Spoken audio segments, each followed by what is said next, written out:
thank you to the family members, colleagues, friends, and guests who came here tonight to join us in honoring Connecticut's 2014 Distinguished Administrators. My name is Paul Newton.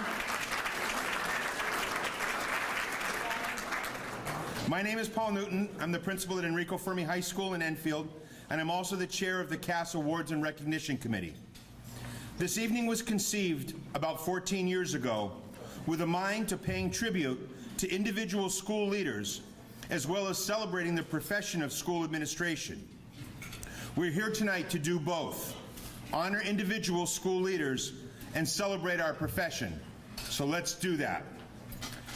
Before I introduce this evening's Master of Ceremonies, I just want to let everyone know that this evening it comes together because of the hard work behind the scenes of one individual and one individual alone, Ms. Karen Pachter. If we could give Karen a round of applause.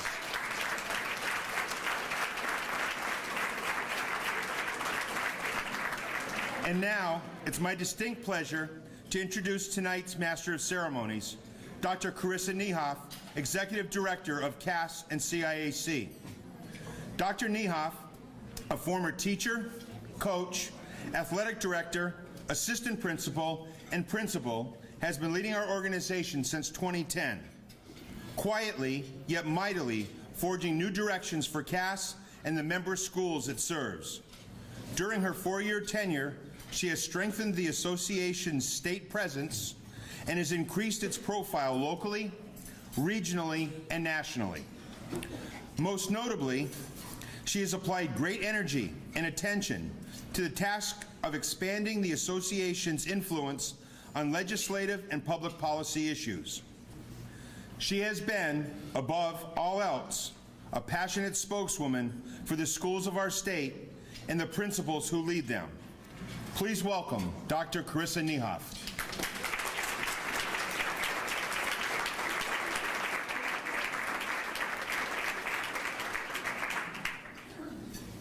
Well, good evening, everyone.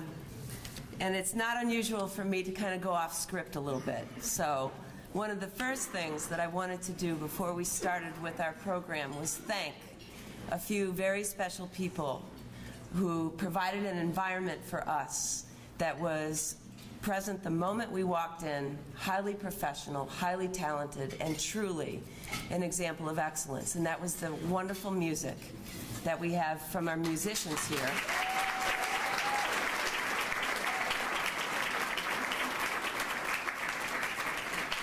They are from the Glastonbury High School Resident String Program, and their director, Nola Campbell, who isn't even here this evening because the kids are so talented and so organized.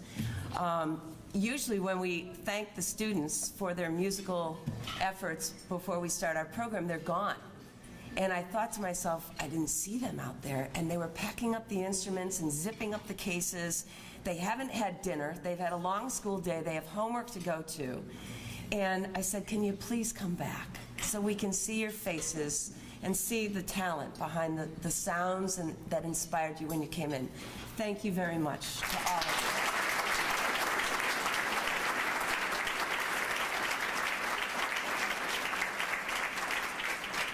you. And I said, are you seniors? And they said, no, we're juniors. So we might get them back here next year. So I think you have cheese and crackers on the way out. We didn't take that away, so grab something. So, what a treat to be serenaded by students. The music of students can be heard and felt in so many ways in our schools, in our hallways, and even in our activities at night. They can be in their voices, in their artwork, or in their musical talents, in their questions in our classrooms, in their performances throughout the year. But students really are the music that we hope to orchestrate in what we do as educators. And I can't think of a better example than to recognize excellence in educational leaders with students and their voices tonight. So I now will return to script. So at this point, I'm going to call the names of tonight's 6 honorees.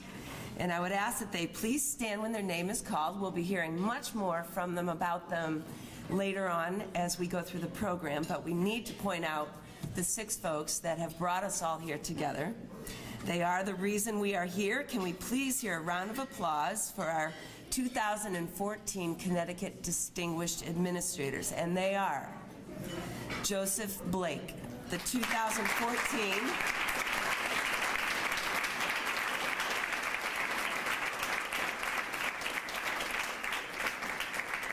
He is the 2014 High School Assistant Principal of the Year. Michael Gray.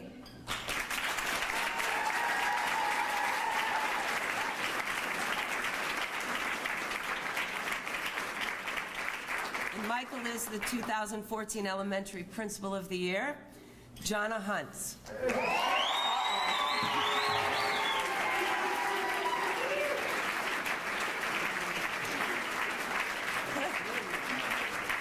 That might happen with Johnna because she's from a middle school. So she's our 2014 Middle School Principal of the Year. And for those of you who do not know, she is currently serving not only as Principal and Principal of the Year, but as our Principal in Residence at the State Department of Education, representing the voices of principals. And her travel schedule and meeting schedule has just triple timed, and she is loving every second of it so far. And we hear the same reflected back about you, Johnna. Thank you very much for representing us.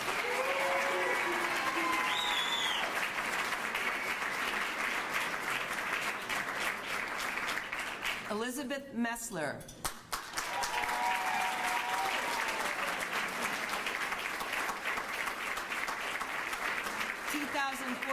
Elementary Assistant Principal of the Year, Matthew Ryan.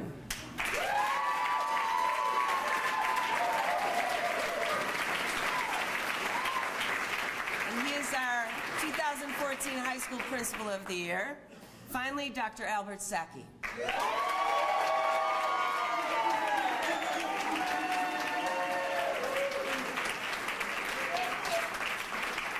He is the 2014 Middle School Assistant Principal of the Year. Thank you all. We are so excited to be here to celebrate you.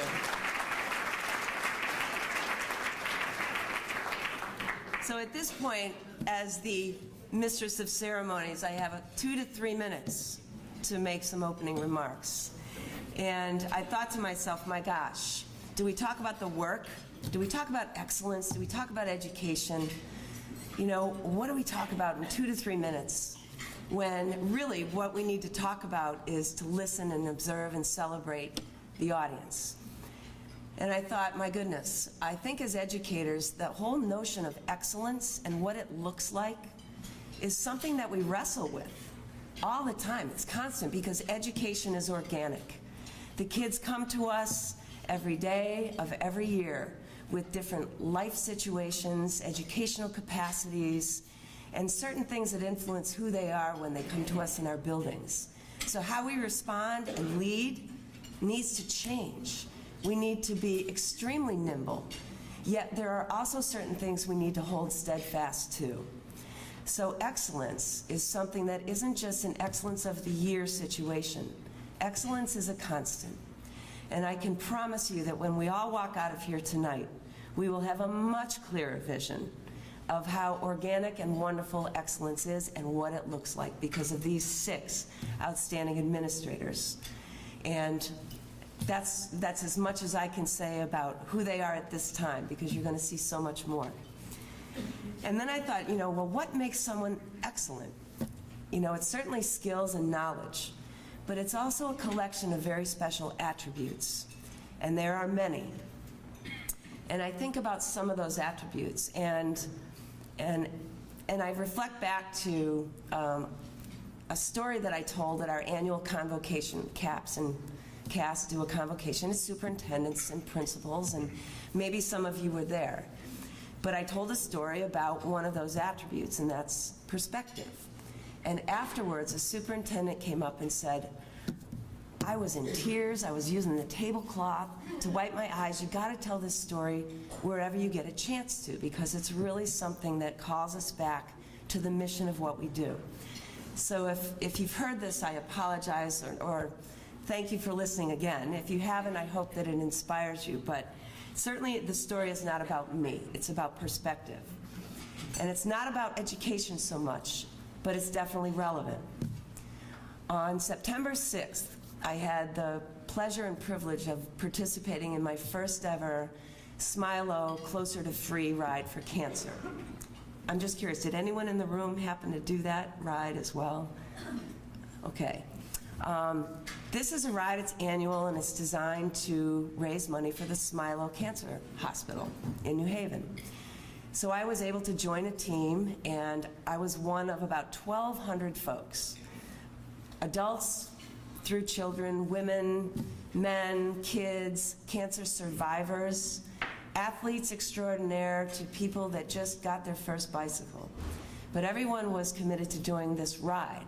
You could do 25 miles, 65 miles, or 100 miles. And it didn't matter what your skill level. We had people of all skill levels doing each of those ranges. But you start and finish at the Yale Bowl.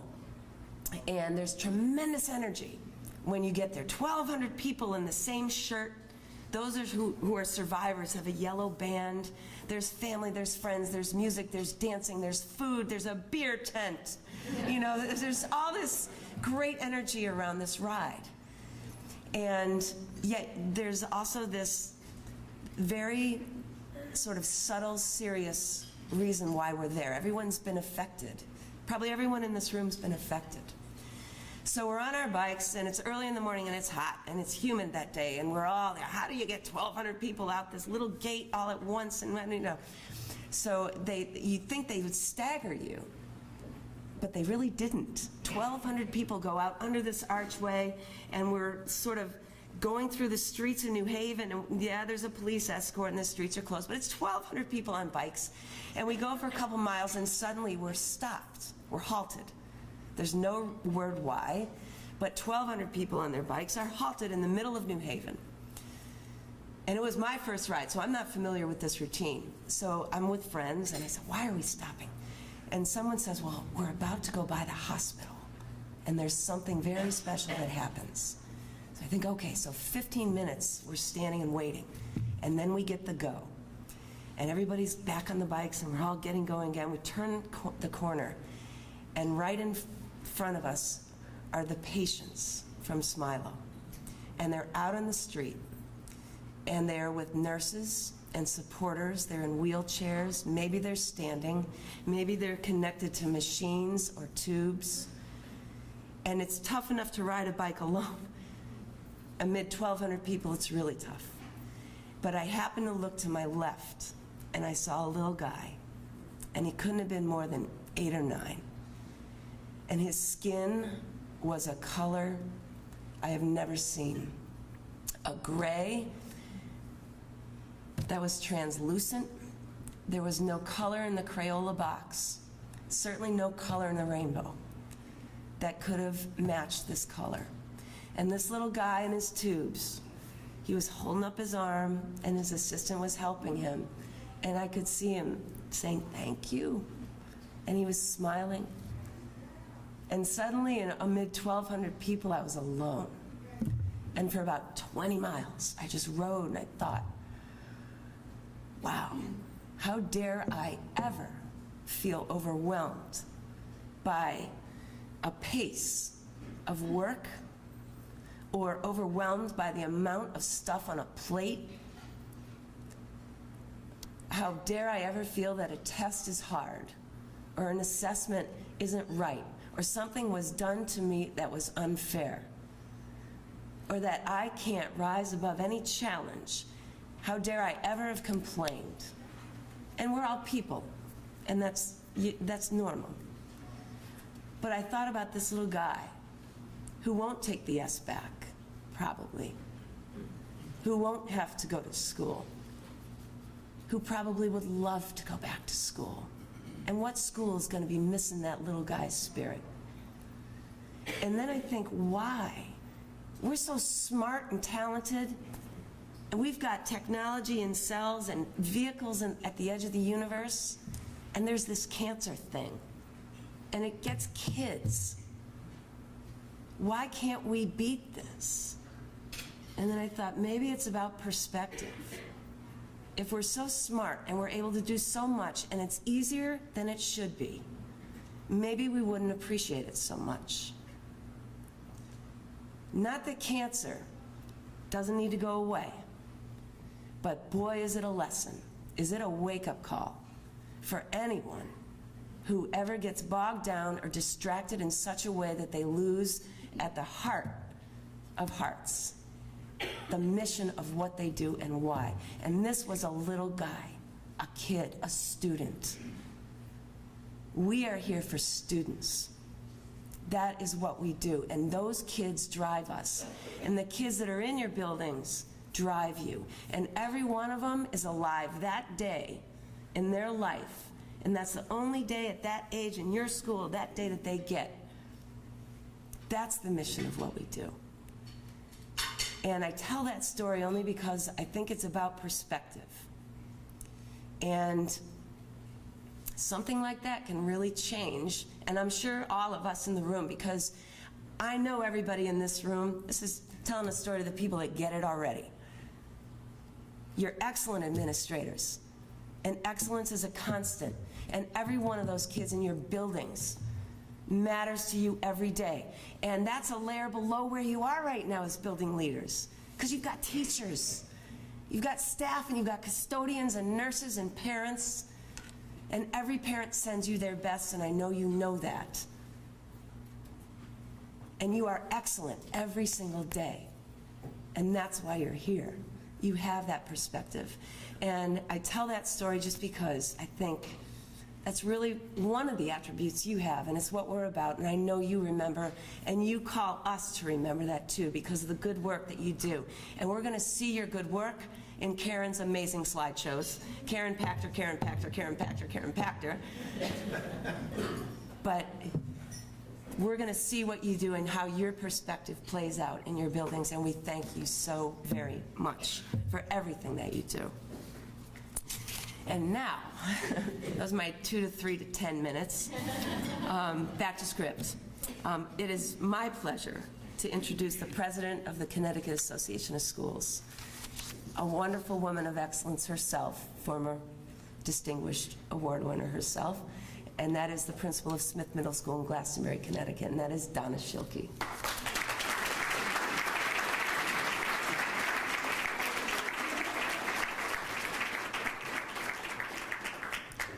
This is the second time I've had to follow that beautiful, beautiful speech. A little bit different, just as meaningful, and I am just as touched and moved by it as I was the first time, Carissa. Good evening. It's a pleasure to welcome you this evening to our celebration of distinguished administrators. And as you know, all of the many positive roles that the Connecticut Association of Schools undertakes to better and to make schools better and more positive here in Connecticut, probably one of the most important things they do is to recognize excellence. And that's what we're doing tonight. And for the 6 winners tonight, the 6 award winners tonight, to be recognized and honored in the state of Connecticut, where I do believe probably the finest administrators in the country are working, is indeed a great accomplishment. You have really done something very special. So, without further ado, we are here tonight to honor you, to welcome you, and to tell you how very proud we are of you.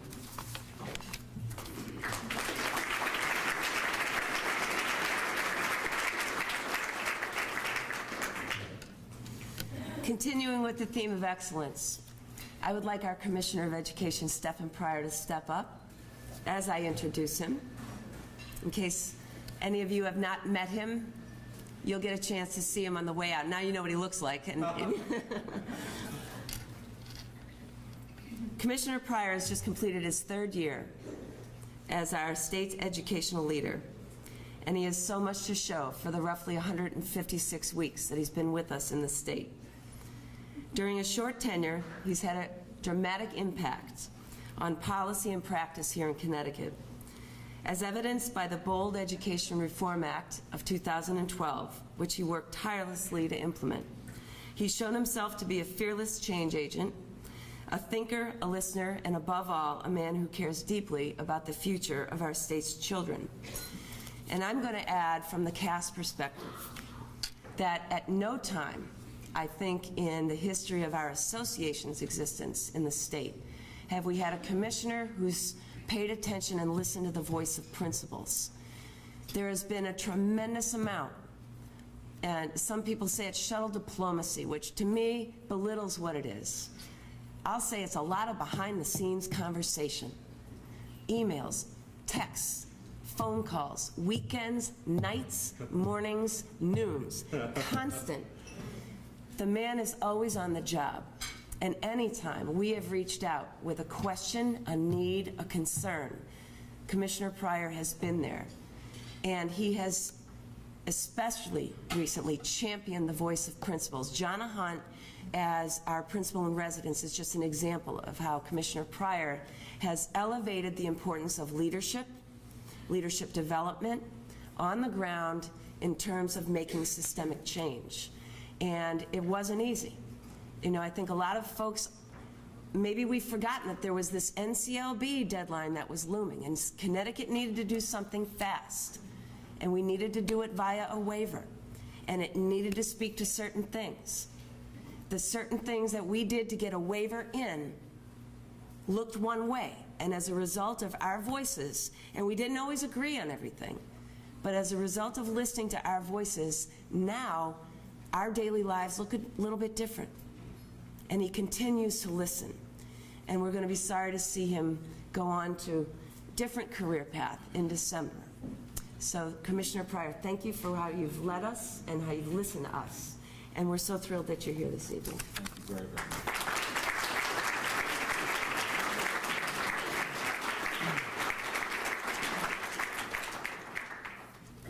Thank you so much, Carissa. And I have to note, this is not a reciprocity thing.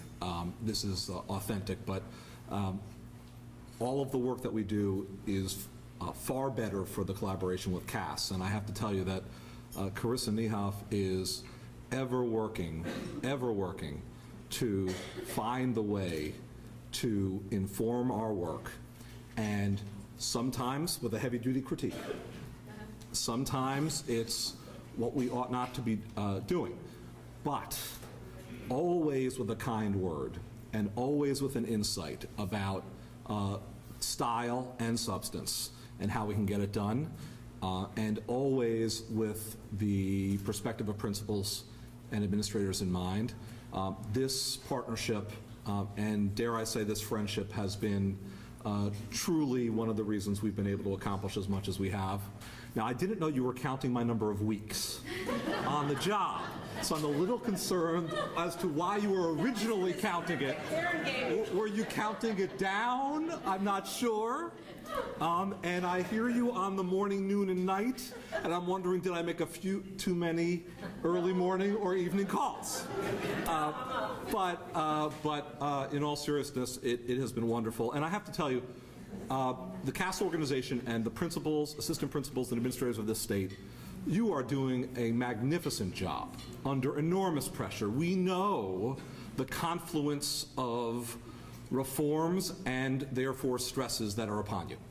We know that it's not easy to be undertaking the Common Core evaluation, new professional learning techniques, in many instances turnaround efforts with, in some cases, compressed budgets, with fewer staff, with higher expectations.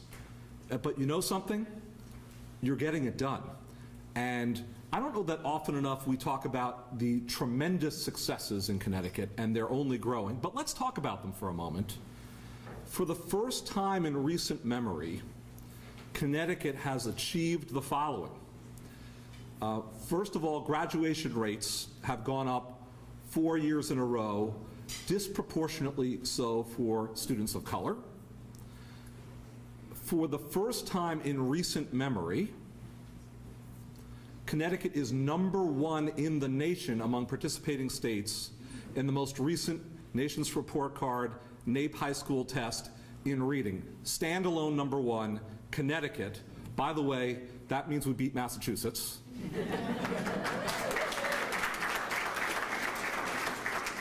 The statisticians hate it when I say this, but tied for #1 in mathematics, meaning there's no statistical significant difference, in mathematics, with a substantial gain against the achievement gap for African American students, 9 points since the last NAEP administration.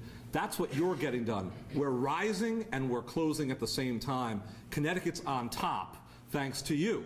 Now, the challenges are enormous, but it's the way you're going about the work. And let me quote from a teacher who was writing a nominating letter for one of you. And that teacher said of her principal, "Our principal expects us to be the best we can be, but reassures us that we are not alone in our quest for excellence. High expectations, but team building." That's what each of you have brought forward. I've had the great pleasure of intersecting with and interacting with many of you, visiting some of your schools, and I know that's what you're doing. You are leading, to be sure. You are running the drill, but you are building a team in order to do it, because you know you can't do it alone. You know esprit de corps, you know that collective professional learning and collective action is the way to get it done. So I congratulate you and I salute you. Now, the person for whom that quote was written was indeed Johnna Hunt.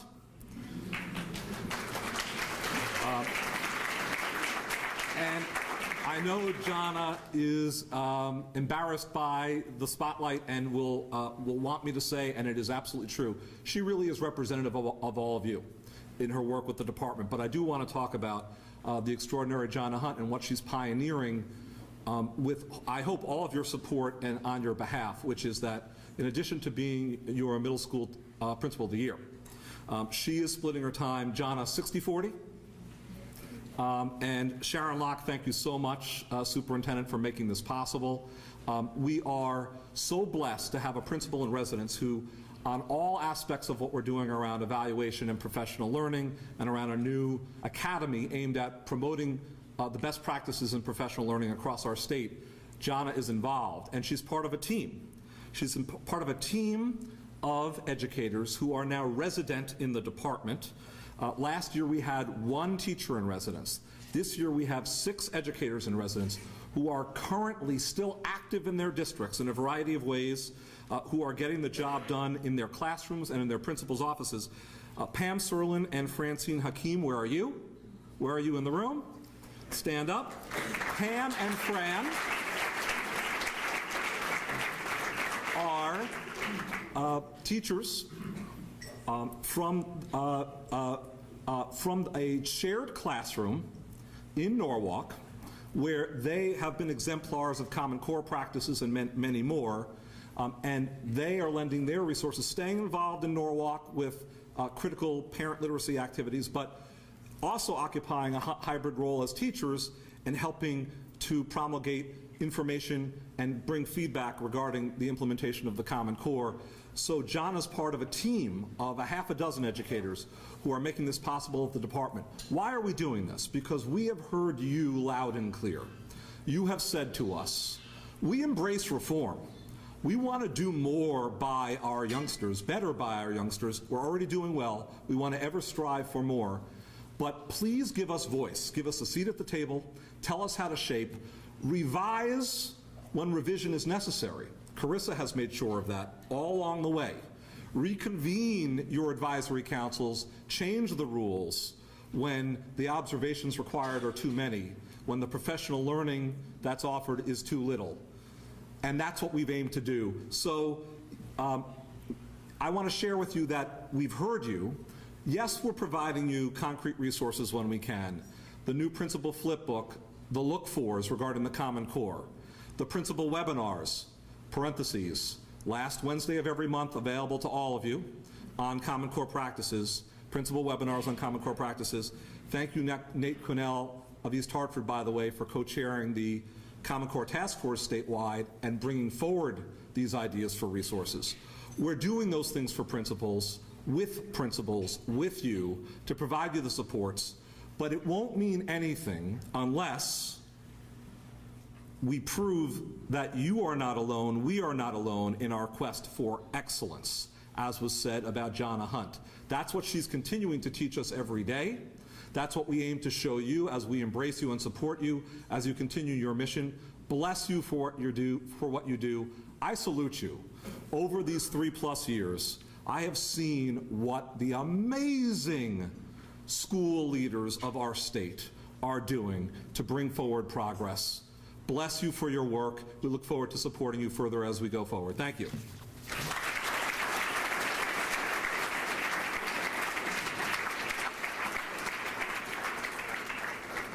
Thank you so much, Commissioner. Before we begin the award presentations, I'd like to acknowledge a few of our honored guests whom we have with us this evening, and I will ask each of these honored guests, they are past award winners, to stand and be recognized. So if we could hold our applause until they're all standing. You'll probably notice that most of them are seated at the CAS table because we hire everybody who gets it.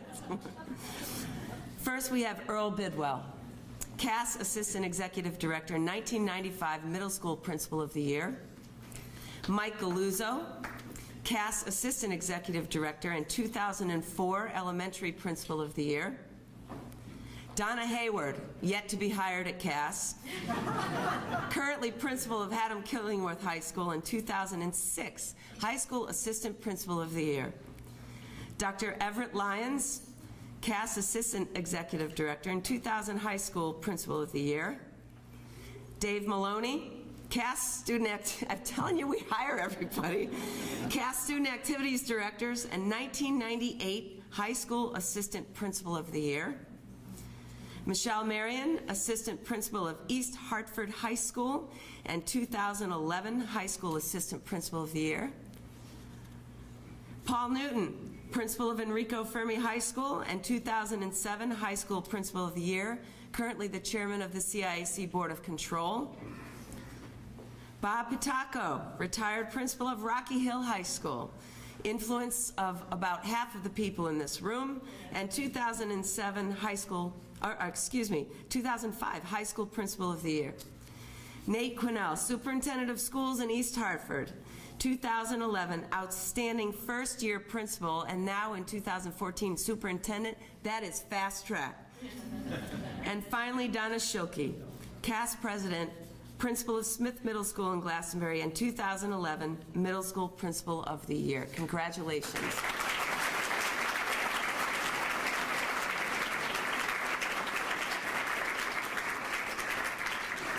Is there anyone in the audience who remembered this date and decided to show up and we didn't know you were here and you were a previous award winner?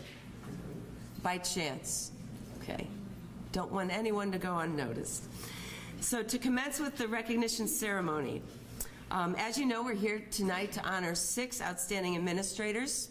These individuals are true leaders in their field. Their exemplary work not only benefits the children that they serve, but encourages those around them to consider administration as a worthy career. Through their leadership, influence, and achievements, these individuals have made sustained efforts to advance their profession.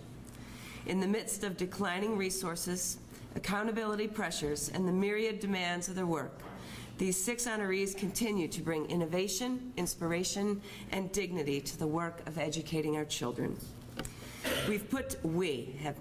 Karen has put together a short presentation on each of tonight's honorees, and thank you to all of the honorees and their supportive folks who have contributed to what Karen has been able to put together. These presentations will include a description of the honorees' accomplishments, as well as some personal comments and quotes from friends and colleagues. Each honoree will be called to the podium individually, and each will receive a plaque, an engraved desk clock, and a copy of Michael Fullen's most recent book, The Principal: 3 Keys to Maximizing Impact. And I'm pleased to announce that we have another very special gift for our honorees this year. Thanks to the generosity of Jostens, one of our corporate partners, all of this year's award winners will receive a custom-designed ring to commemorate their achievement. Nice.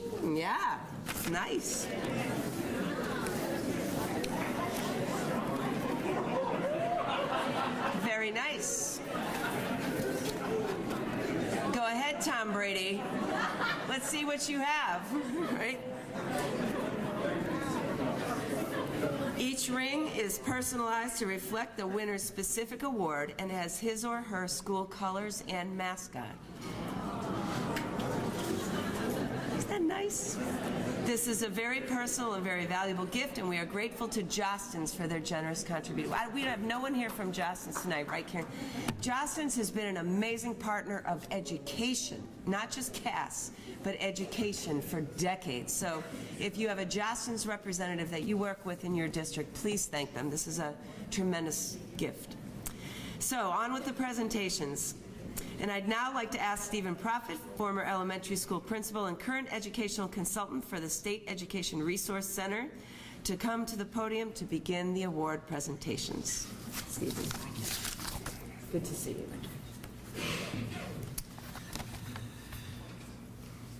Thank you, Carissa.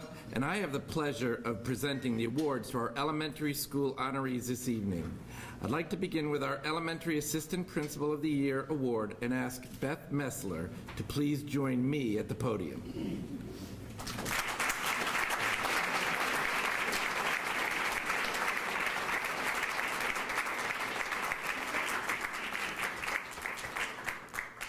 You ready? Ready. Tonight we honor Beth Messler as the 2014 CAS Elementary Assistant Principal of the Year. Ironically, Beth is no longer an assistant principal, having been appointed principal of Saugatuck Elementary School in Westport this past summer. At the time of her selection for this award, Beth was assistant principal at neighboring Colleytown Elementary School, where she was known for her extensive knowledge of curriculum and pedagogy and for her deep commitment to developing the best in her students and in the teaching and learning process. An avid reader and frequent workshop goer, Beth constantly pursues personal and professional growth opportunities to develop her skills as a leader. She is a wholly unselfish educator who willingly goes out of her way to share her expertise and provide guidance and assistance to her professional colleagues. Says her former principal, Johnna Hunt, Beth is truly a reflective practitioner and lifelong learner. She is always reading professional literature on leadership, curriculum, and community building, and sharing ideas of how to utilize her learning in practice. Adds retired Director of Elementary Education Cynthia Gilchrist, one of the many assets that distinguishes Beth from other administrators is her desire to continue her professional learning and incorporate new learning into her practice as an administrator. She is a change agent in our district and therefore is sought out to work on new initiatives. Beth is both a leader and a listener. She consistently demonstrates an ability to act decisively and directly and to make sound decisions based on hard data, personal experience, and a thorough understanding of all sides of an issue. A purposeful leader who is dedicated to educating the whole child, she is respected by staff for her instructional expertise, her interpersonal and organizational skills, and her collaborative leadership style. Says Saugatuck Assistant Principal Jeffrey Golubchik, "It is an honor and a joy to work with Beth Messler on a daily basis. Beth's wealth of knowledge in the areas of curriculum and instruction not only guides the staff, but is an invaluable resource to the district. In just over a month, Beth's compassion and sensitivity towards students as learners, as well as their social-emotional development, have harnessed her in developing a nurturing rapport with the Saugatuck student body and families." Adds fellow Assistant Principal Barbara Beeman, "It has been a pleasure to welcome Beth Messler as our new principal. In this first month of school, she has readily established herself as an exceptional leader through her outstanding ability to actively involve all stakeholders, communicate her ideas, and encourage collaboration and reflection among our administrative and teaching teams. Her ability to hold on to the big picture while attending to the many small details that contribute to it is a rare gift, and I'm grateful that the Saugatuck community is the recipient. Beth Messler has worked tirelessly to create a climate of caring in which all who work and learn at Saugatuck feel nurtured and valued. And in all that she does, it is clear that the welfare of her students is foremost in her mind. These closing words from her former orchestra teacher, Jim Andrews, eloquently capture Beth's deep impact on the students whose lives she dedicates herself to improving. Says Jim, one of the ways an orchestra will demonstrate appreciation, respect, and admiration for someone is to shuffle their feet. When Mrs. Messler would stop in to listen or pass by a rehearsal, 90 pairs of little feet would suddenly come alive with happiness. A well-deserved shuffle for an outstanding educator. Congratulations to our 2014 elementary.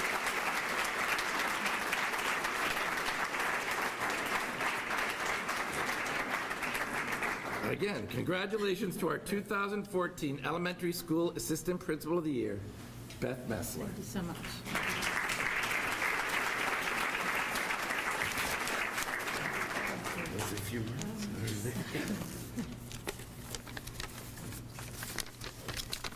What a humbling honor.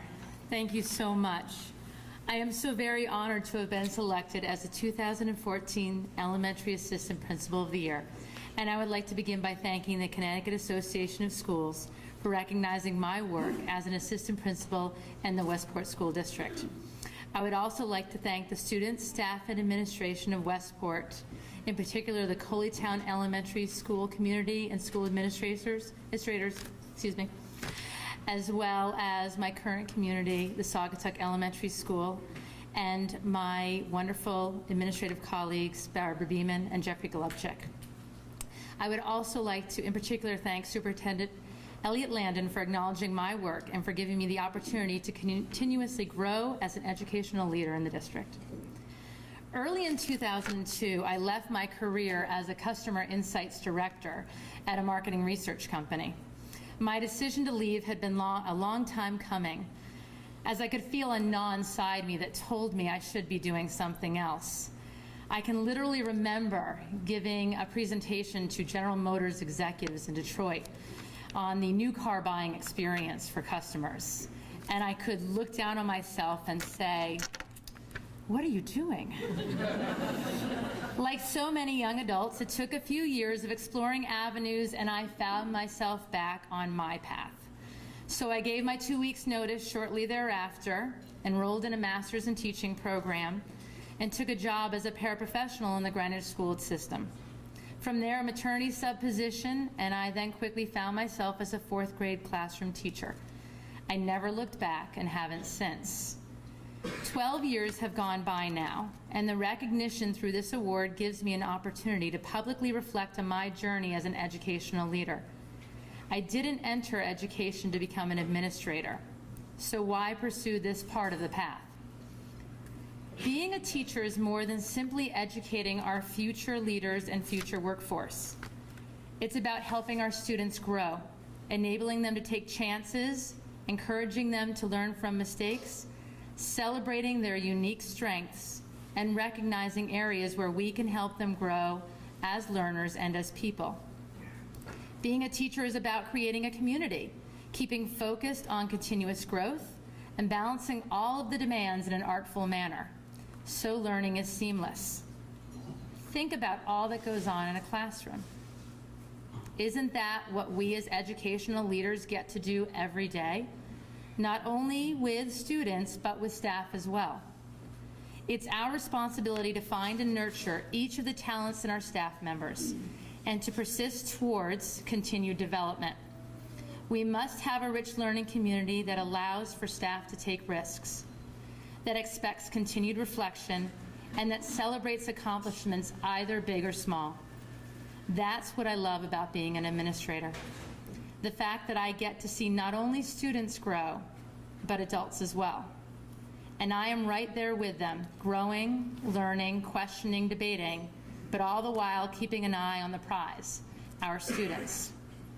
Being recognized as one of the 2014 Connecticut Association of Schools Distinguished Administrators is a humbling honor. This recognition is a reflection of the students, staff, and parents I have had the fortune to work with. It's because of the learning communities that we have developed together that excellence can happen. But what really is excellence? As educators, we're never quite satisfied and we're never quite done. As accomplishments are achieved, the goal keeps changing and growing. But that's also the joy of the never-ending journey. Thank you.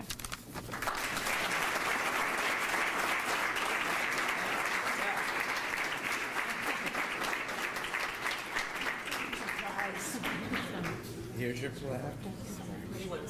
Oh.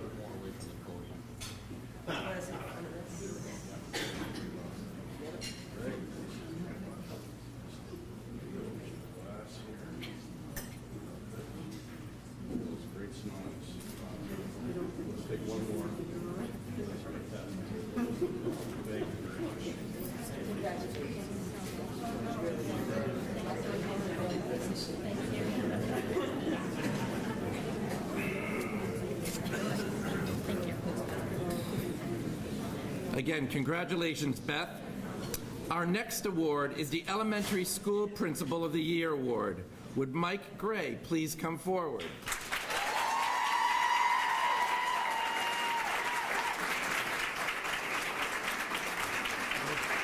You ready?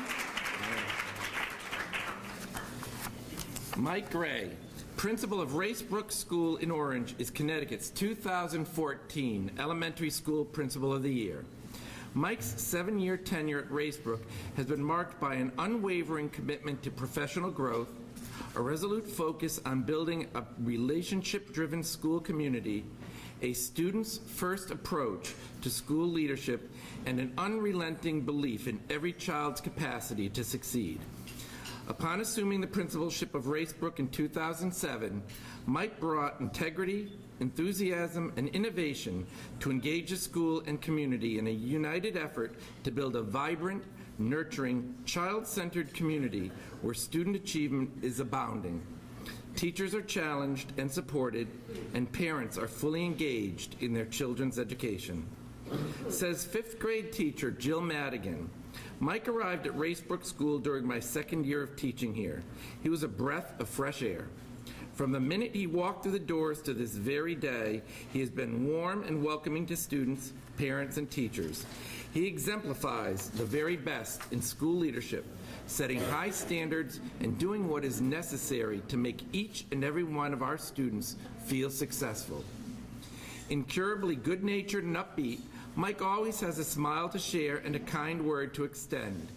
He leads by example, always exhibiting the characteristics of honesty, compassion, and trustworthiness that serve as the foundation of the close-knit learning community he has built. Brook parent Denise Hennessy remarks, I have worked as an educator in 4 different schools, and the sense of community at RBS is unrivaled. Through Mike's example each day, the children learn about the importance of respect, kindness, hard work, and having fun.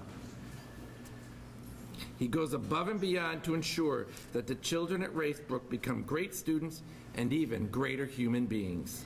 Mike has worked tirelessly to foster an academic culture predicated on rigor and high standards, while at the same time cultivating a dynamic climate where school pride and the celebration of excellence are cornerstones. Mike can often be spotted wearing the school's raccoon mascot costume, or parading around the school track dressed as Harry Potter, or even lip-syncing a Pharrell Williams song in the school talent show. Say parents Scott and Carrie Hurlbert, Mike dances, he plays guitar, he sings, and he celebrates with the students. Words cannot explain the bond he shares with his staff and our children.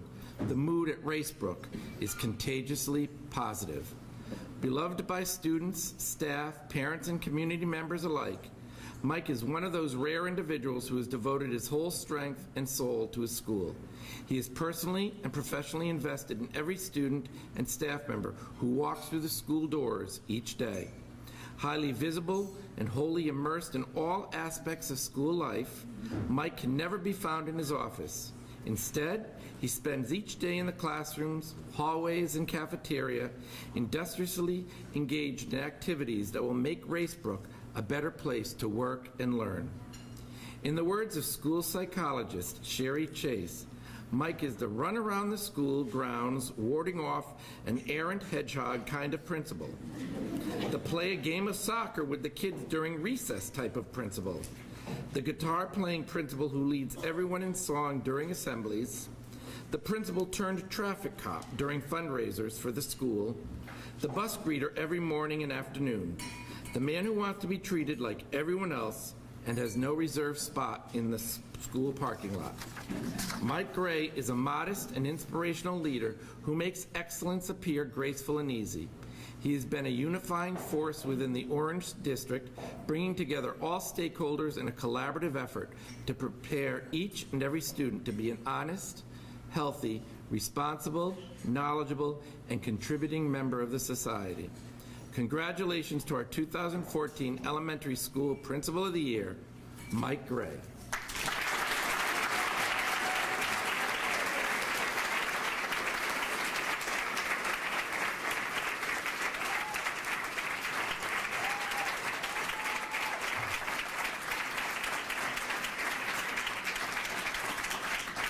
I'd just like to preface this by the fact that when I wore that dress, I was 2 months into the job, and my administrative assistants tricked me into that. So, and by the way, this light is doing wonders for my profile. Good evening, and thank you to all of you for being here tonight. I'd like to begin just first by thanking my fellow honorees here this evening. It's a pleasure to be in the same company as such great excellence as all of you, so it's my pleasure to be here tonight and celebrate this with all of you. I'm both humbled and honored to have received this prestigious award. For me, this recognition is a true representation of the collaborative spirit and efforts of our children, families, and staff. And it's with great pride that I represent Westbrook School and the Orange community as the National Distinguished Elementary Principal of the Year for Connecticut. Over the past 7 years, I've been very fortunate to develop valued and lasting relationships with families and staff, and it is those bonds that contribute to the success of our entire school community. I'm thankful for their staunch support and commitment to a partnership that continually strives to make the learning experience at Westbrook School an overwhelming success. And I'm truly blessed to serve as a principal of Westbrook School. I'd like to specifically thank several groups this evening. I'm a man of very few words, so I'm going to go through this very quickly. The people who got me into this whole thing, my PTA executive board members who last December called me, and I will never forget, I was meeting with a teacher and I got a pep call from Karen, so to speak, and I'm meeting with a teacher, and it was mid-year evaluation time just about, and she said, well, you've been nominated and you're a finalist, and my PTA executive board nominated me, and to have this come from parents, it means the world to me. That they saw something in me with their children, working day by day with my staff, to nominate me for this is truly the humbling experience. So I want to thank my PTA executive board and all of my PTA for the wonderful things they do to contribute to our learning community. None of us can stand up here tonight and say that we did it alone at all. I think people are only as good as the people they surround themselves with. And I am so thankful to be surrounded by probably the greatest staff that I've ever worked with or encountered. They go above and beyond. They don't bat an eye. Sometimes I have to actually talk them off the ledge because they're so hard on themselves.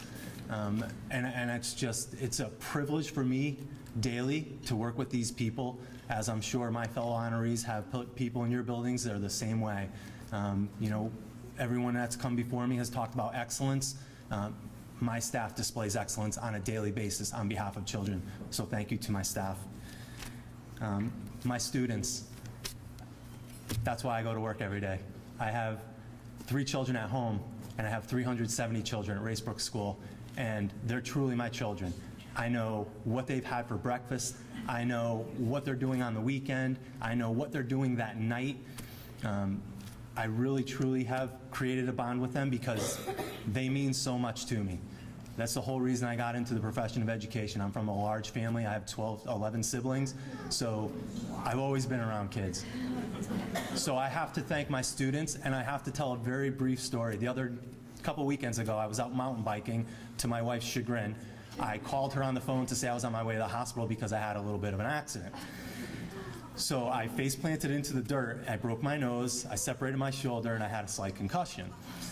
I showed up to school, that happened on Saturday, I showed up to school on Monday, and you can imagine how I might have looked. The kids getting off the bus, coming up to me and saying, "Mr. Gray, are you all right? Is there anything we can do for you? Are you okay? Do you need us?" This is coming from kindergarten through 6th grade. And the cards I got that day and the next morning was truly amazing. So I thank my students. I want to thank CAS, all of the members of CAS and the nominating committee who came to my building for a visit. It's always a pleasure to show off your building to people who have never been there before.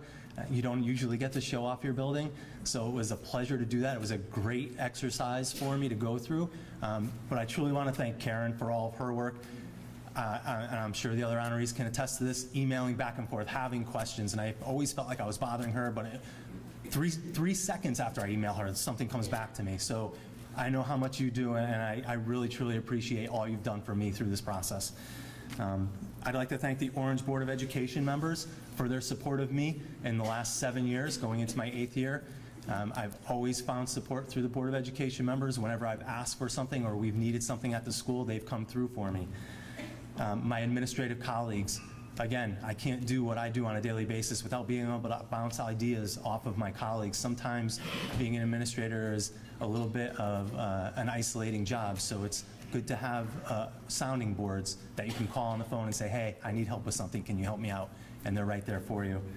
I'd like to thank my superintendent, Lynn McMullen, who has trust in me daily to run my building, has no need to micromanage me, treats me with respect, challenges me to get better every day. So I want to thank Lynn McMullen.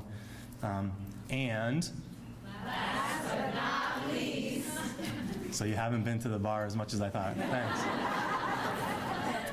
That's a little thing that we do at school, and the kids all know. But when I first started this job, I never applied for this job. My wife sent my materials in. I was an assistant principal at the time, and I thought it was my first year as an assistant principal. I said, I need to get through this year, maybe do a few more, and she sent my materials in, and I happened to be sitting at home, just finished cutting the grass. It was my April break, and Orange's April break was different, and the superintendent of schools called, and she told me it was the superintendent. I had no idea why he was calling at the time, and he wanted me to come in for an interview, and I looked at her, and she said, "Yeah, I sent your things in,"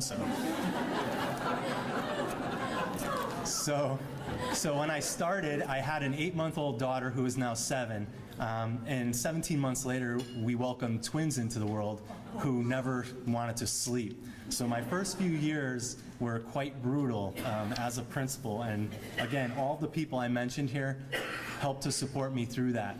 But I'd be remiss and foolish if I did not stand before you tonight and thank the MVP of my team, my wife, Linda, who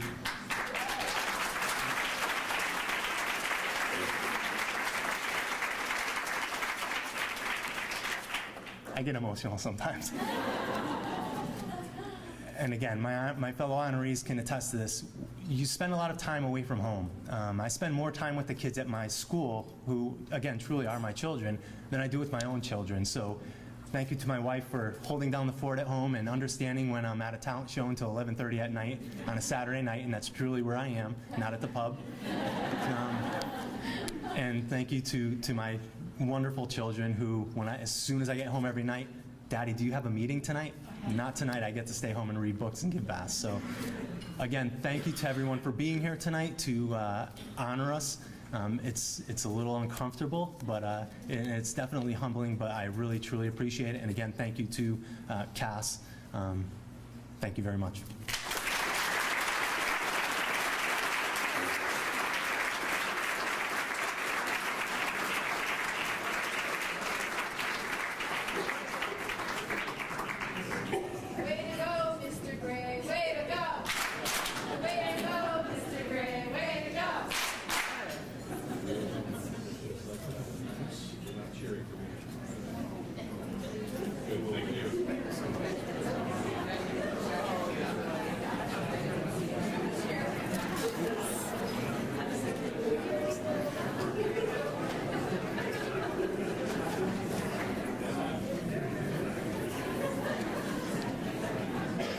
Again, congratulations, Mike.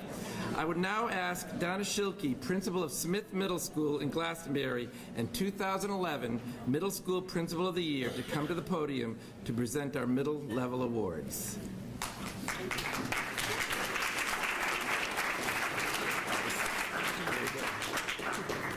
Good evening again. I have the pleasure of presenting the Middle Level Awards, and I'd like to begin this evening with the Middle School Assistant Principal of the Year Award and invite Dr. Albert Sackey to join me at the podium.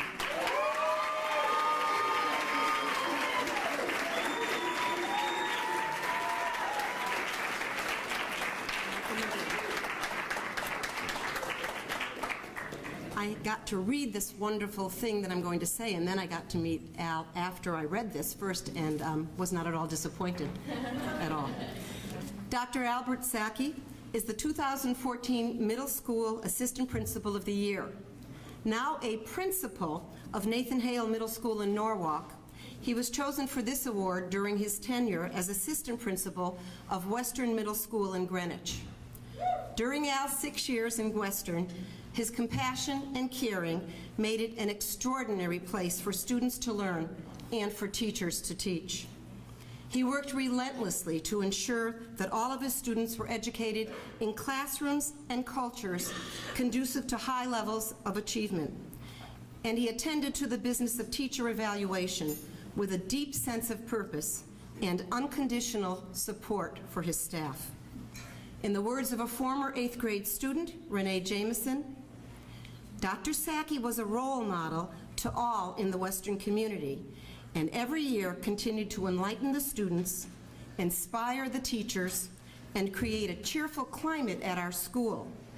Dr. Sackey made our school more than just a place to learn lessons from a book. All who worked with Al at Western Middle School marveled at his ability to juggle a myriad of roles and to manage them all masterfully. His former principal, Gordon Bernstein, praised him as an organized, hardworking, committed visionary who played an influential role in all phases of the school operation. And Al's then fellow assistant principal, Jarrett Pepe, reported that when issues arose at school, students, parents, and staff all made the same request: I need to speak to Dr. Sackey. Endowed with a kindness and a modesty that express themselves in courtesy toward all people at all times, Al has brought a wealth of compassion, humanity, and goodwill to his work as a building administrator. His talent for working with adolescent learners and the sincerity with which he relates to them are the mainsprings of his success. Says Principal Bernstein, as an administrator, one of Mr. Sackey's greatest strengths is his ability to relate to and work with middle school students.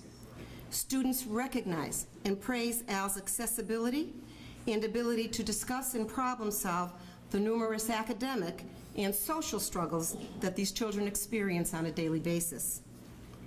Add social studies teacher Ryan Jones. Al Sackey is a leader whom students truly respect because he offers them mutual respect. He is able to help students problem solve by actually listening to what they have to say. There was never a doubt, he says, in his time working with Al, that he made every decision with the student's best interest in mind. Al is a model of compassion and no-nonsense leadership. What is most notable about Al is his profound belief in the power that learning can transform lives, and he's dedicated himself to instilling that belief in others.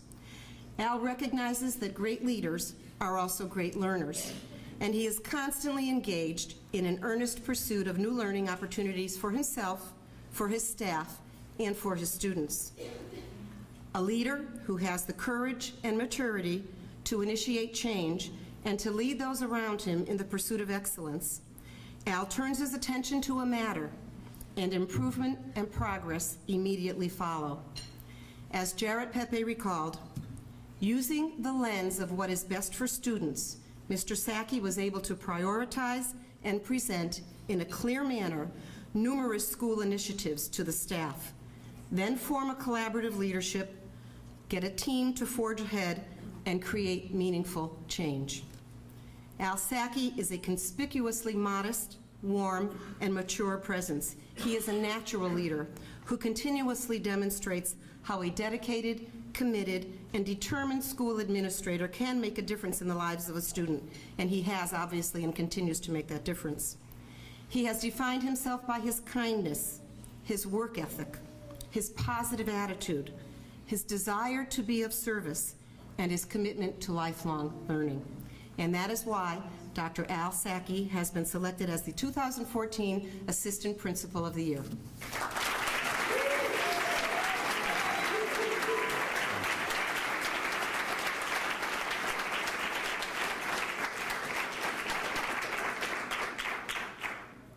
Well, good evening. I would just like to start by, thanking God for this opportunity, for making it possible for all of us to be here. I am very humbled and honored for this opportunity just to be here, considering all the amazing administrators we have inside this state. I'm honored to be here with the other honorees, and, I congratulate you guys as well. And, just based on what Mr. Gray was just saying, no, sorry. Oh, yeah. Based on what Mr. Gray was just saying, it's almost impossible to do this job without the right support. And I've just been very, very fortunate and blessed to have an incredible wife who has supported me throughout this entire time. And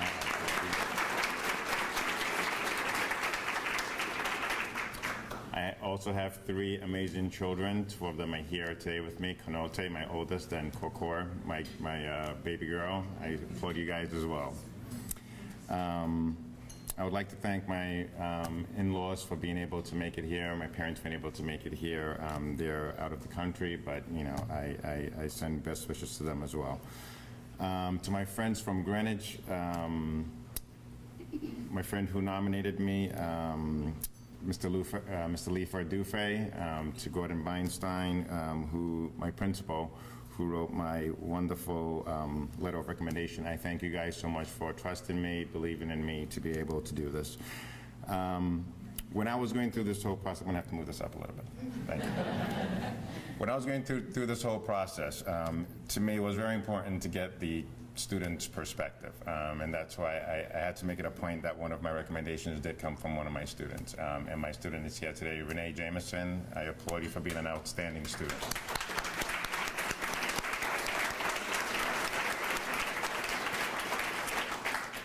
I thank you and your peers for, it's amazing, but every single day I learn something new from the students. It could be something from technology, it could be a new term, but every day they're teaching me something new. So as much as you guys are learning from us, we're learning from you as well, okay?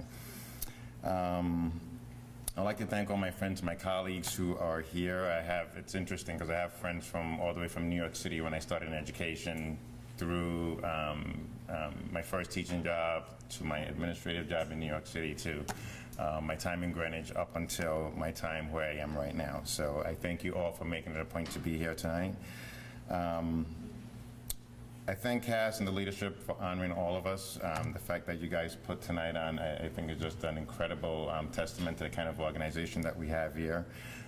Part of having this award, we had an opportunity to go to Washington, D.C., and I met with other assistant principals from throughout the country. And it was just amazing to me, like Commissioner Pryor was saying, we do have some of the most outstanding administrators, I think, in the country. So, I applaud all of you in here who are all administrators, educators, and we are definitely leading the way in a lot of things in regards to education.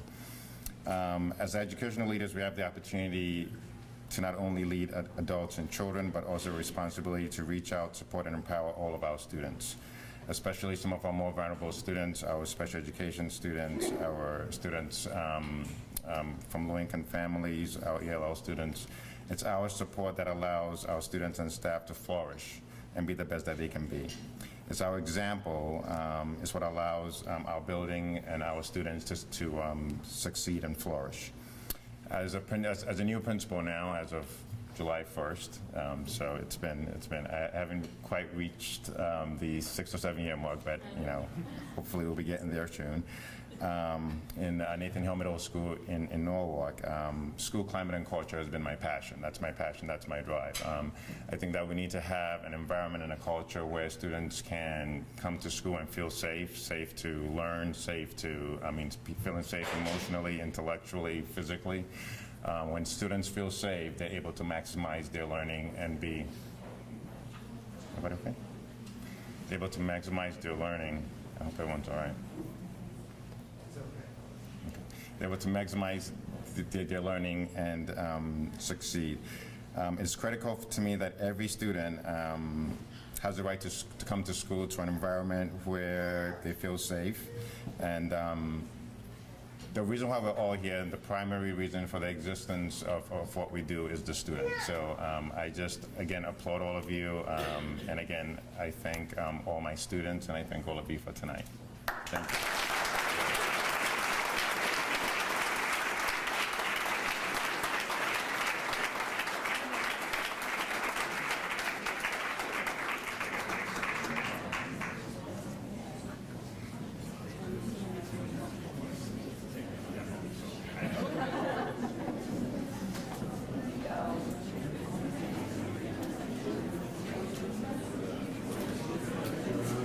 Great smile. This is good. I'm not cutting your head off.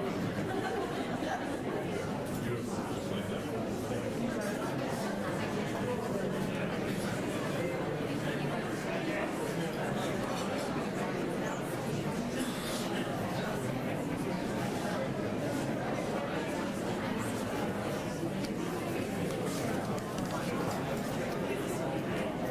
At this time, I'd like to present the Middle School Principal of the Year Award to Johnna Hunt. Johnna, please join me at the podium.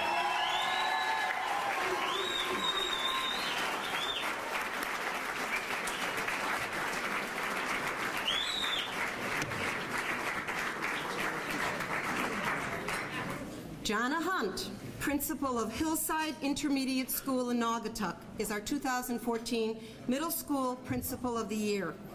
During her 5 years as Hillside Principal, Johnna has worked tirelessly with her staff to transform what was once the district's lowest performing school into the highest performing school.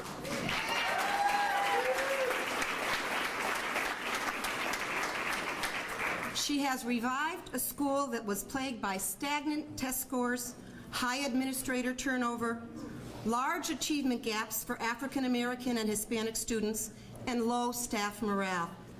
The dramatic turnaround can be attributed to Johnna's perseverance, her can-do attitude, and the ability to create a climate of collaboration and authentic engagement. Says Assistant Superintendent Christopher Montini, Mrs. Hunt's positive impact on the Hillside community was immediate. Through her commitment and vision, Mrs. Hunt successfully collaborated with all stakeholders to shape a school culture that embodies academic rigor, quality relationships, and high expectations for all. Johnna is known for her open mind, her caring heart, and her earnest dedication to her students and school community. She approaches her work as a school principal with an unfaltering optimism and an ever-present pride in her students and her staff. In the words of 6th grader Julia Mariano, every time Mrs. Hunt talks on the intercom, comes to our class to speak, or speaks to a crowd, you can hear in her voice how proud she is of every single one of us.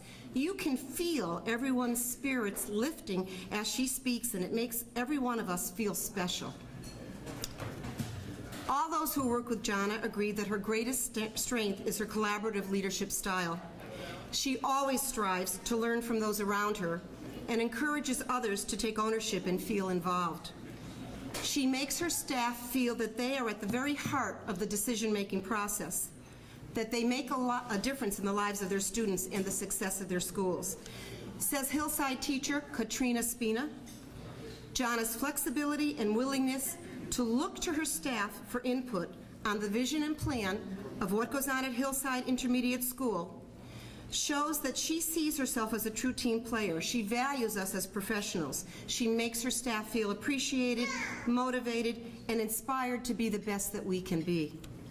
Language arts teacher Tracy Gehring adds, I have met educators who tell me they feel like their administrators don't have their back. Well, I can tell you that at Hillside, I know that my administrator always has my back, and that is such a great feeling.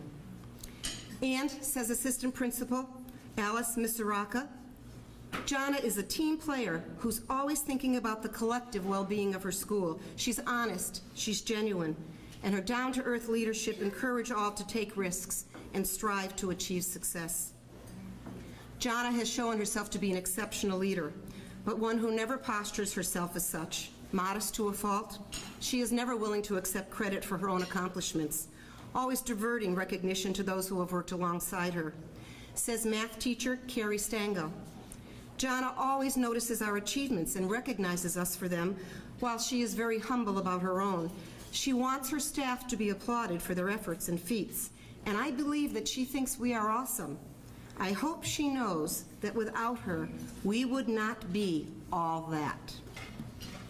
Johnna Hunt is a driven and enthusiastic administrator, an indefatigable worker who focuses her emotional and intellectual energies on building a school climate that's conducive to learning, enrichment, improvement, and progress. She educates, inspires, and nurtures all those around her while she empowers them to educate, inspire, and nurture alongside her. Her success at Hillside proves that schools with the greatest needs require leaders with the greatest of skills. Congratulations to our 2014 Principal of the Year, Johnna Hunt.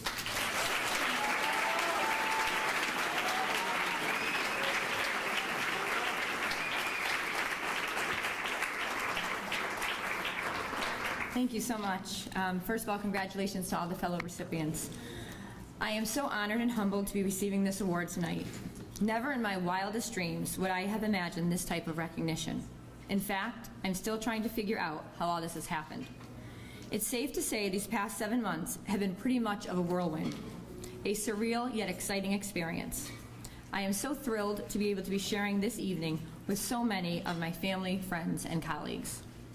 Before I get into my thank yous, I want to take a moment to give you a little insight into why being the principal of Hillside Intermediate School is so special to me. I literally grew up the street from Hillside Middle School. You can actually see my childhood home from the school's front steps. Being the youngest of 4 daughters, I've been attending events at Hillside since as long as I can remember. But it was when I was 10 years old and I first entered the halls of Hillside Middle School as a student that my love affair with education started. It was during those early years when I was at Hillside that I was amazed by such talented teachers and administrators. Hillside was a special place. As a child, it felt like a second home. It was then that I knew I would someday be a teacher, and not a teacher just anywhere. I dreamed of being a teacher at Hillside. In 2000, that dream came true when I became a member of Hillside's faculty. The next 9 years, I balanced the joys of raising a family with the joys of teaching. I built lasting relationships with students and colleagues and learned as much, if not more, from each of them than they from me.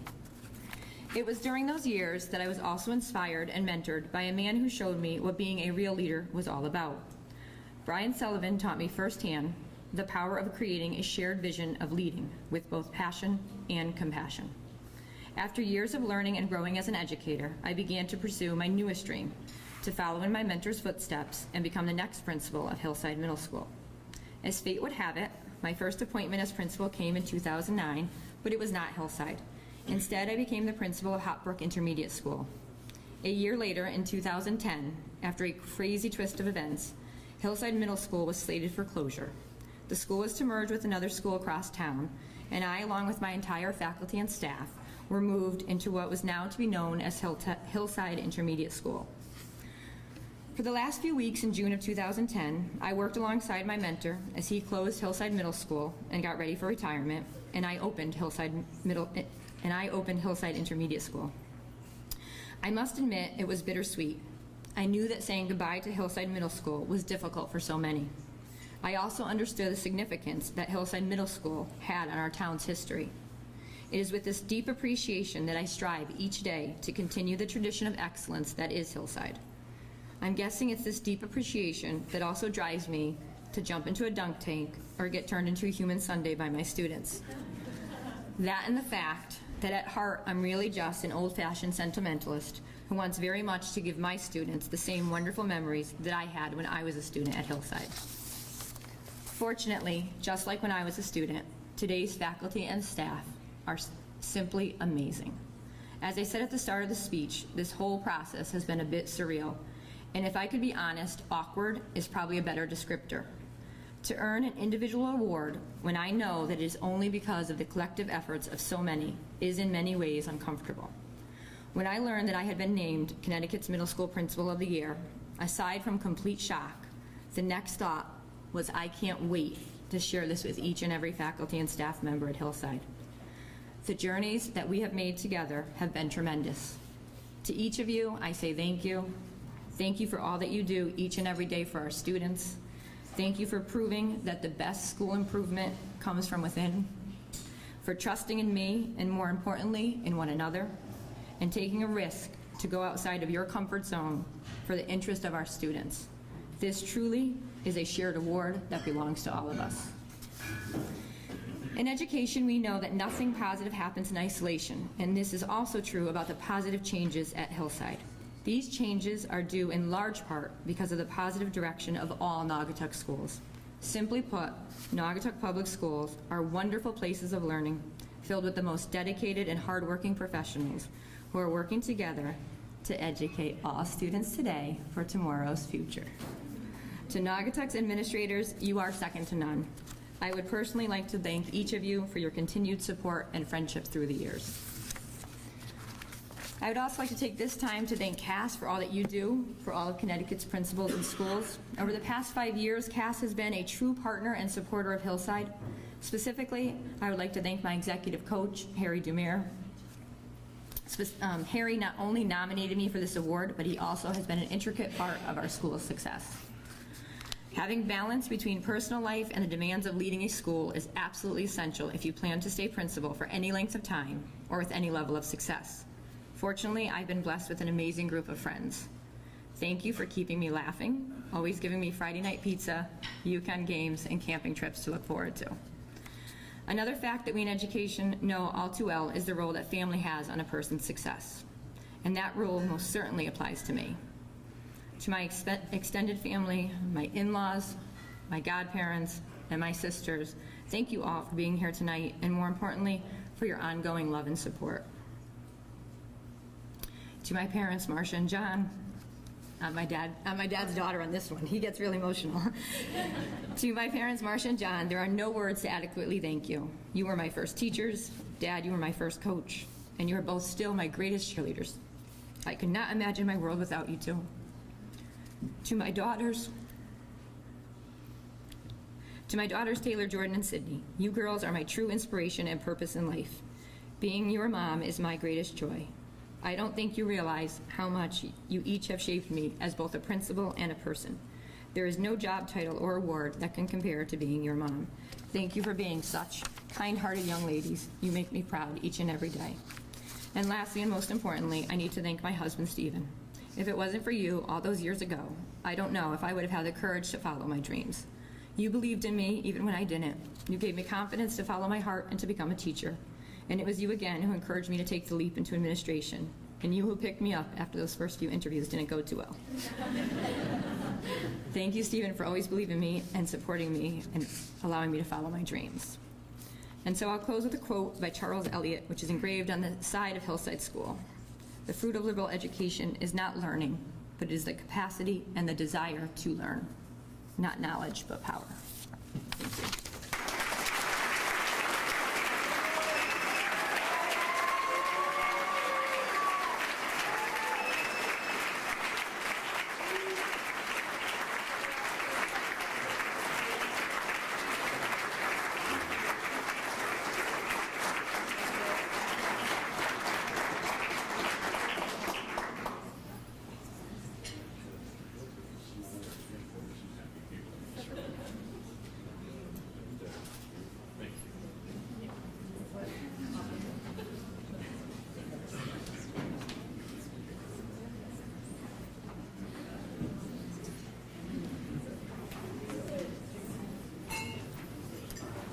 And now I invite Paul Newton to the podium to give out the final awards.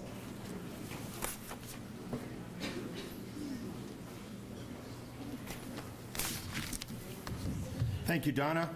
I have 2 awards to present this evening to the high school administrators.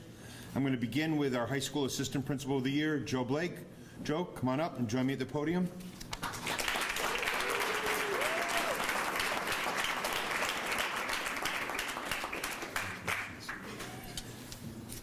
Joe Blake is the 2014 CAS High School Assistant Principal of the Year. At the time of his selection for this award, Joe was the assistant principal at Suffield High School. However, like his fellow assistant principals of the year here tonight, Joe is now a building principal and has been leading the staff and administrative team at Coventry High School since July. Says his new superintendent, David Petrone, Joe is a talented and passionate educator who is committed to ensuring that all students attain high levels of achievement. He has brought a diverse set of skills to Coventry that is a wonderful complement to our exceptional administrative team. A model of composure and imperturbability, Joe juggles the increasingly demanding responsibilities of today's school administrator with unfailing energy and efficacy. His staff at Suffield always appreciated his calm and steady presence, his unflappable leadership style, and his ability to manage any situation with a level head. Recalls Suffield High nurse Molly Bowerman, Joe never would lose his cool. The walls could be falling down around him, and he would pick them up and say, "What's next?" Joe has an ever-present approachability that makes staff and students feel comfortable seeking his advice and guidance. He is supportive, open-minded, and responsive, as ever ready to learn and listen as to guide and instruct. His warm personality and sense of humor blend perfectly with a strong professional focus, creating a balanced leader who concerns himself as much with individuals as with the outcomes. Says Suffield School Counselor Ned Sullivan, Joe is detail-oriented, but doesn't lose sight of the people and personalities amidst all those details. He holds people accountable, but always in a way that is straightforward and fair. Joe always puts people before politics, relationships before results, and students before all else. Says former Suffield High principal Donna Hayward, in the face of any challenge, Joe quietly returns to what is best for kids and sticks to it. Adds Suffield High teacher Jason Efland, we knew that when Joe sought any shift in our pedagogical paradigm, that he had the best interest of the students in mind. He was admired because he didn't play politics. Instead, he wanted a school that fostered a culture of respect and integrity. Joe has a gift for establishing personal connections with his students, a ubiquitous presence in the classrooms and hallways and sports fields of his school. He seeks out every available opportunity to interact with and build relationships with kids. Remarks Donna Hayward, Joe connects with kids naturally, as his genuine concern for and commitment to them are visible and unwavering. Regularly, Regularly, he could be found in a gym after hours playing a pickup game of basketball, providing a snack for a student who is awaiting a ride home, and even arranging a tuxedo rental for a socially awkward junior who finally agreed to go to the prom. Former Suffield High School student Benjamin G. recalls, immediately upon meeting Mr. Blake, I thought how comfortable he made me feel as he treated me with singular attention during our conversation, giving me all the respect that one would normally reserve for an adult rather than a young sophomore. This respect was extended not just to me, but to every student, regardless of the nature of his or her interaction. Joe Blake is a transparent and sincere leader whose career stands as a monument to the personalization of the student experience. In all that he does, he combines a seriousness of purpose with a healthy sense of humor, an open mind, a drive to excel, and an insistent desire to improve the lives of his students. And that is why Joe is the 2014 High School Assistant Principal of the Year. Congratulations, Joe.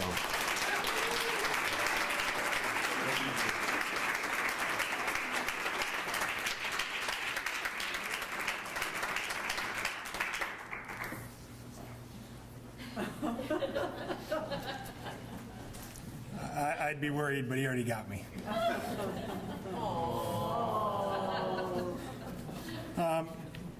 Good evening. I'd like to begin by saying how honored I am to be the 2014 CAS High School Assistant Principal of the Year. And before I forget, I'd like to thank Donna Hayward, my principal at Suffield High School, my supervisor and my friend for nominating me for this, and for really talking me into going through with the nomination. I'd also like to thank the Connecticut Association of Schools for selecting me. Now, I remember as a beginning teacher, I got a newsletter in the mail. It was an actual newsletter, paper, not email. We didn't have email back then. And what did we do without it? What would we do without it? I remember seeing a picture of an older gentleman with a caption, Principal of the Year. And I thought to myself, how do you get that? And I had no idea as a first-year teacher. And now standing up here tonight, I can honestly say I still have no idea how you get that. You guys must have a rubric or something for this. In all seriousness, 4 years ago, I took advantage of a great opportunity as the assistant principal of Suffield High School. After 40 years of living in the same house and living in Fairfield County, I made a big move up to Suffield High School. Most of my friends asked, is that in Connecticut? The answer is just barely. But it's the best move I ever made. In Suffield, I found a small community that valued education, a strong faculty and staff, and a principal who placed kids above all else. Also, I found an outstanding group of students that made it a joy to come to work every day. In my new district, I found all of those same elements and district leaders who believe exactly the same thing. In that environment, it's easy to get involved in school. It's easy to get involved in the community, which is really my only message here tonight. Getting involved and going to everything. What I found over the past 14 years as an administrator is that having a strong involvement in the school and community has made me a more effective administrator in ways that I could never imagine. Going to games, plays, concert, and all of the other activities informs me, just as walking the halls and going to observe classrooms informs me about the learning that goes on in the school. Going to the events, going to the concerts, going to all the games informs me about the level of involvement and engagement of my students, my teachers, my coaches, and my community. I get to experience what is important to the school and learn about the culture by watching them do it. I get to become a part of that culture by joining in it. It's where I build strong relationships that help me have a positive influence on learning. Parents and students appreciate when you are there. And what I found most important for an assistant principal is that if you could be there when students are at their best, doing what they love, then those other conversations, those difficult conversations you sometimes have to have, become all that much easier because they know that you care and they know who you are. Some of my best work happens sitting in the bleachers or leaning on a fence. I think all of us know this, but in these times, increased mandates has made our days longer as teachers and administrators. It's important for us to remember just how important school involvement is and to make time to get out there in the community and get out there to see those games, to see those plays, and to see those concerts. Finally, I'd like to thank my wife for all of her sacrifices and all of her support, Valentina. I had no idea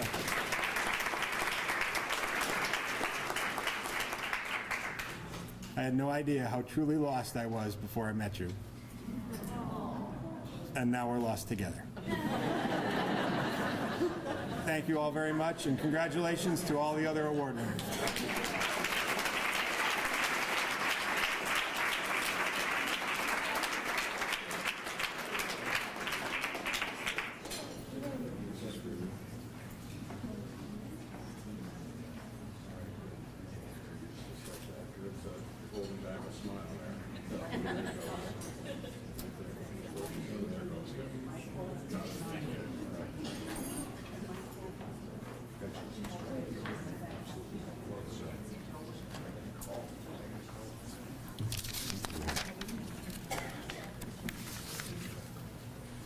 Congratulations again, Joe. And now I'd like to ask Matt Ryan to please come to the podium.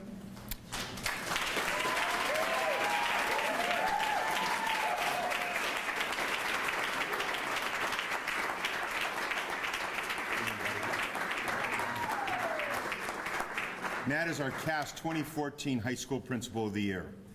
Tonight we honor Matt, Principal of East Hartford High School, as the 2014 CAS High School Principal of the Year.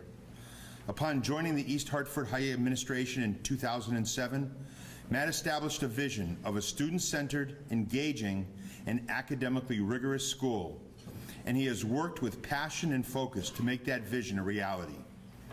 An organized, intrepid, and transformational leader, Matt has succeeded in connecting his staff members as human beings and uniting them in the cause of educational excellence. Matt is known for his strong academic leadership skills, his insistence on high standards, and his uncompromising commitment to ensuring success for every child in his care. Says business teacher Laura Canada, Matt is an exceptional leader. His ability to implement bold changes in order to improve the success rate of each student makes him an exemplary principal. His boundless energy and dedication inspire our students, teachers, and staff.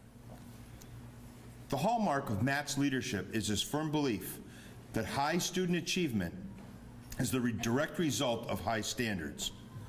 During his tenure, he has consistently promoted policies and programs that challenge students to higher levels of learning and inspire teachers to higher levels of practice. Says Assistant Principal Allison Anderson, Matt Ryan leads by example. He has high expectations for himself, and he models these expectations every single day. He constantly challenges us to consider what else we can do to make East Hartford High a better place to educate our student body. He believes we can always push students more to tap into their full potential, regardless of the challenges that they may face in their daily lives. He believes that, with proper supports, East Hartford students can do anything other students can do. He shows this every single day, in every decision, and every conversation he has regarding our students. Matt never misses an opportunity to change things for the better, and he is always careful to introduce change with full communication and collaboration among all those who will be affected by it. Matt recognizes that decision-making is far more than a single individual choosing among alternatives. It involves accurately defining problems and working with others to generate ideas and cultivate solutions. Social studies teacher Sarah Berry states, Matt's leadership initiatives are constantly well-researched, well-planned, thoroughly explained, and thoughtfully implemented. He takes great care to communicate with and seek the input of all stakeholders. He ensures that consent and advice go both ways. The climate and culture of East Hartford High have changed dramatically during Matt's tenure. Arrests have dropped 74% in the past 5 years. Suspensions were reduced 34% in the past 2 years, while daily attendance rates rose from 84% to 96%. And last year, the school made its state-established School Performance Index goal in all academic subsets, with over 88% of the students proficient on the CAPS writing assessment. Modest and self-effacing, Matt downplays his role and gives credit for the school's turnaround to all those who worked alongside him. Says English teacher Mary Beeler, if you ask Matt Ryan why East Hartford High School has made unprecedented gains in the last 8 years, he would probably attribute the school's successes to the hard work of the staff and students. The true answer, the one that such a humble man would never admit, is that he led us here. Matt inspires and challenges his staff while giving us ample opportunities for innovation. We have a voice because he truly listens. We are a community because he does not see himself as separate and distinct. He is one of us. There is no one else I would rather call my leader. It takes a courageous leader to initiate change. It takes a skilled leader to bring about change. But it takes an exceptional leader, like Matt, to effect change, and to do so in a manner which maintains the goodwill and respect of all those with whom he works. Matt Ryan is truly an exceptional leader. Congratulations to our 2014 High School Principal of the Year, Matt Ryan.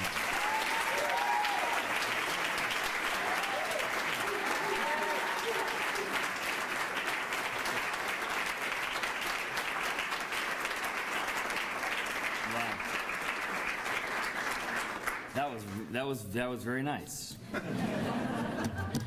Can I take this with me? Can I take Paul with me to come tell my staff that tomorrow? I'm here because my school.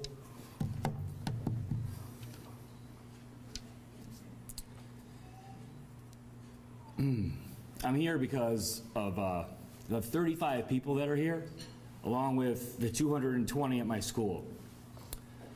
So I have 3 stories to tell you if I can get them out. The first one is about my wife and kids. When I first got my job, my kids were, Michael, you had a great, you hit it right on the head about young kids, and I don't really remember a whole lot. I know that I drive too fast on the highway, and I know that my first 2 years as principal, my kids were, they're 10 and a half months apart. I didn't know that was possible, but it is. Right, so Cheryl, love you. And so I remember that my kids are they're my first 2 years, so they're 1 and 2 or 11 and a half, whatever they are. So I'm driving home from work, and I don't live far. It's a 12-minute ride the way I normally drive. Well, I could stretch that to 20 minutes because that was my time to transition, right, from your life of 1,700 kids and just running around the school and working with your team of assistant principals and great teachers. And that was my 20 minutes to decompress till I walked into not 1 crying person or not 2 crying people, but 3 crying people on my couch. And then you do the bedtime routine, and then you work till whenever you need to work till to get everything done. But I just want my wife supports me, and I talked about it today when we were getting ready. I'm like, because this week was a busy week for some reason in school, and somehow I got all the events. I'm not sure what my assistant principals were doing all week, but I don't know how this ended up. But I have the event tomorrow night too. How does that work? Thank you, Joe. And but when I talked to him, like, I don't think I was really home that much. And she's like, really? That was like 8 years ago, and you just figured it out. But you can't do this job without support from your family. And my family, like my parents and my sisters growing up, you're influenced by the way that you're raised. And so in my life, like it's super awesome to have this award. But if I could do one thing and be as great as my sisters and my dad and my mom, if I could be as great as them, that's really the best award I could get. Really, truly.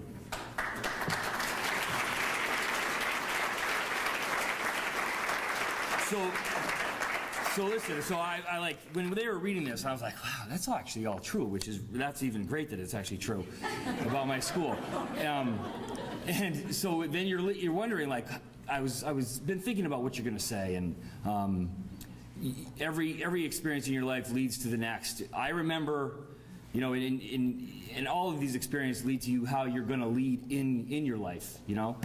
So I remember in 6th grade, I was a leader, or I thought I was, on the track team, until I was trying to tell everybody what to do, and my best friend was there, and he's here tonight, and he created a coup because I was not the team captain, and so they decided that this would be called bullying now. They would all have to sign a contract. I was called Moses for 2 weeks and shunned until I learned the lesson that I had to get consensus and work as a team. And that was a valuable lesson that I take forever. But I really would not be here without my team. And my team starts at the top. My superintendent, Nate, used to be an assistant principal, was a teacher in my school, and then became assistant principal, and then went to the middle school. Now he's my boss. But we work as a team with the central office staff, and that's why I'm really happy that Chris and Jeff, our board chair here with Anne Marie, and my assistant principals. There's 4 here today that are still my assistant principals, and Dave left and went to Cromwell, which we're happy that he's moving on and growing, but Bob's here, and these are my team that I work with every single day.